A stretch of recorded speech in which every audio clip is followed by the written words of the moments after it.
अब्दुलाट येथील पिण्याच्या पाण्याच्या प्रश्नावरून निर्माण झालेल्या समस्या आणि त्या सोडवण्यासाठी उपाययोजना याबाबत आज अब्दुलाटमधील सर्व पदाधिकारी नागरिक यांचा संवाद आयोजित केला होता।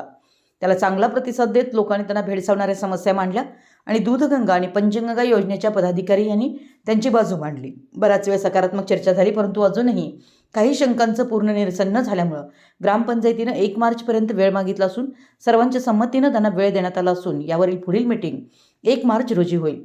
एकंदरीत लोकांची उपस्थितीवरून दिसून आलं की हा प्रश्न किती जिव्हाळ्याचा बनलाय। या संवादासाठी ग्रामपंचायतीचे तसेच सर्व संस्थांचे पदाधिकारी, आजी माजी सदस्य, सामाजिक कार्यकर्ते, सर्व पक्षांचे पदाधिकारी यासह लाटेतील नागरिक मोठ्या प्रमाणात उपस्थित होते। नागरिकांच्या जिव्हाळ्याचा पाणी प्रश्न, सर्वपक्षीय नेत्यांनी व जागरूक नागरिकांनी दाखवलेल्या उत्स्फूर्त प्रतिसादाबद्दल या आंदोलनाची निमंत्रक कॉम्रेड अप्पा पाटील यांनी सर्वांचे आभार मानले असून पाण्याचा प्रश्न जोपर्यंत निकाली निघत नाही तोपर्यंत सर्वांनी अशीच साथ द्यावी असं आवाहन केलं। मराठी एस न्यूजसाठी अब्दुलाटहून संदीप अडसूळ।